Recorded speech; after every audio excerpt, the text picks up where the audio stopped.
Bonjour à toutes et à tous et bienvenue dans ce 55e podcast consacré à l'évolution de vos FCPE au sein des PEG, PERCO et PERCOL, des groupes EDF et Engie. Comme d'habitude, je vais scinder mon propos en deux parties. La première concernera l'analyse du contexte économique mondial et la seconde, celle de vos FCPE pour le mois d'octobre.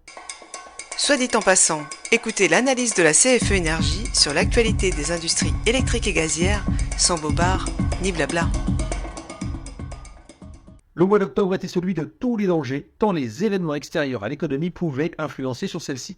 Tout d'abord, le conflit au Proche-Orient a une nouvelle fois été au cœur de l'actualité avec la réponse militaire d'Israël à l'Iran au cours du week-end du 26 et 27 octobre.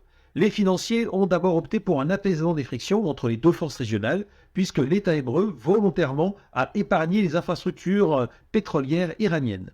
Cela a contribué à réduire les inquiétudes concernant les perturbations potentielles de l'approvisionnement en pétrole, apportant une forte pression sur les prix, même si les stocks de pétrole aux États-Unis ont enregistré une baisse surprise.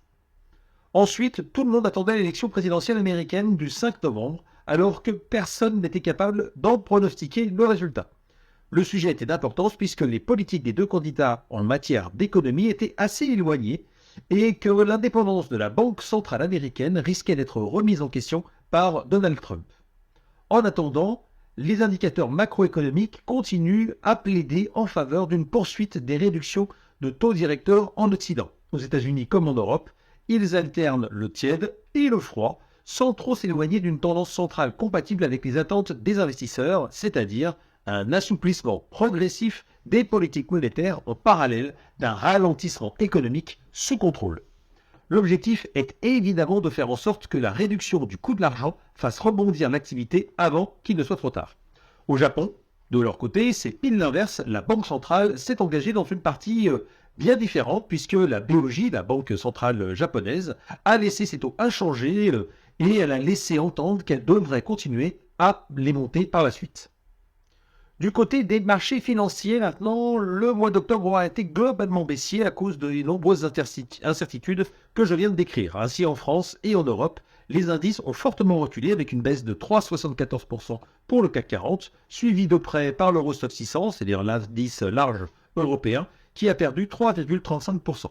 Aux États-Unis, l'attentisme est de mise avec un repli de 0,85% pour le Nasdaq et plus marqué pour le Dow Jones avec une baisse de 2,04%. Enfin, l'indice mondial, le MSCI World, est en baisse d'un peu plus de 2% sur le mois d'octobre. Pour terminer, l'euro baisse clairement, c'est une première depuis quelques mois, il baisse de 2,27% contre le dollar, ce qui soutient le FCPE et j'épargne Action Monde comme nous allons le voir maintenant. Venons-en donc à nos FCPE qui reflètent clairement la tendance, ainsi ceux composés d'actions baissent sensiblement avec une plus forte chute pour ceux qui comportent des petites capitalisations toujours mal aimées dans un contexte de faible visibilité économique. C'est tout particulièrement le cas pour sélection DNCA EuroPME sur le PERCOL Engie qui perd 6,68% sur le seul mois d'octobre. Il en va de même dans une moindre mesure pour le FCPE Action Croissance sur le PEG qui perd 2,23%. À l'inverse, le FCPE Action Monde, toujours sur le PEG, continue sa hausse, plus de 30% en un an, poussé cette fois-ci par le dollar puisqu'il est massivement investi en valeur américaine cotée dans cette monnaie. Cela lui permet de gagner 0,43% en octobre, alors que beaucoup d'actions qu'il contient sont en baisse. Ça veut donc dire que le dollar a progressé plus que la baisse des actions que comporte le FCPE.